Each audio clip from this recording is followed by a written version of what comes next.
Hail native language, that by sinews weak didst move my first endeavouring tongue to speak, and madst imperfect words with childish trips, half unpronounced, slide through my infant lips, driving dumb silence from the portal door, where he had mutely sate 2 years before. Here I salute thee and thy pardon ask, that now I use thee in my latter task. Small loss it is that thence can come unto thee, I know my tongue but little grace can do thee.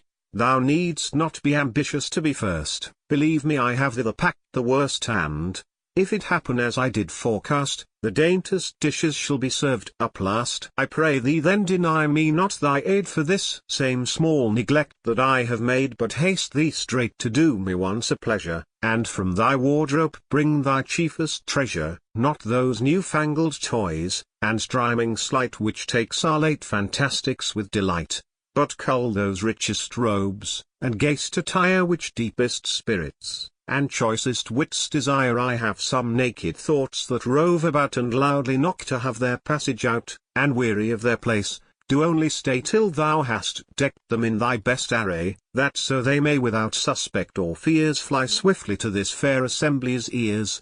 Yet I had rather, if I were to choose, thy service in some graver subject use, such as may make thee search thy coffers round before thou clothe my fancy in fit sound, such where the deep transported mind may scare above the wheeling poles, and at heaven's door look in, and see each blissful deity how he before the thunderous throne doth lie, listening to what unshorn Apollo sings to th' touch of golden wires, while Hebe brings immortal nectar to her kingly sire. Then passing through the spheres of watchful fire, and misty regions of wide air next under, and hills of snow and lofts of piled thunder, make tell at length how green-eyed Neptune raves, in heaven's defiance mustering all his waves. Then sing of secret things that came to pass when beldam Nature in her cradle was, and last of kings and queens and heroes old, such as the wise Demodocus once told in solemn songs at King Alcinous's feast, while sad Ulysses' soul and all the rest are held with his melodious harmony in willing chains and sweet captivity. But fie, my wandering muse, how thou dost stray! Expectance calls thee now another way,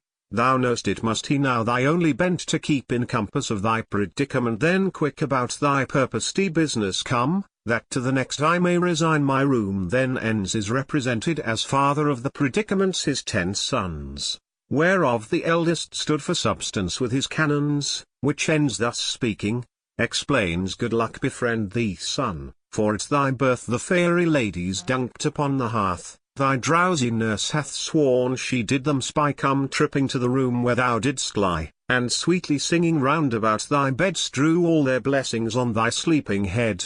She heard them give thee this, that thou shouldst still from eyes of mortals walk invisible. Yet there is something that doth force my fear, for once it was my dismal hap to hear a sibyl old, bow bent with crooked age, that far events full wisely could presage, and in time's long and dark perspective glass foresaw what future days should bring to pass. Your son, said she, nor can you it prevent, shall subject be to many an accident o'er all his brethren. He shall reign as king, yet every one shall make him underling, and those that cannot live from him asunder ungratefully shall strive to keep him under. In worth and excellence he shall outgo them, yet being above them, he shall be below them. From others he shall stand in need of nothing, yet on his brothers shall depend for clothing. To find a foe it shall not be his hap, and peace shall lull him in her flowery lap. Yet shall he live in strife, and at his door devouring war shall never cease to roar. Yea, it shall be his natural property to harbour those that are at enmity. What power, what force, what mighty spell, if not your learned hands, can loose this Gordian knot? The next quantity and quality, spake in prose. Then relation was called by his name.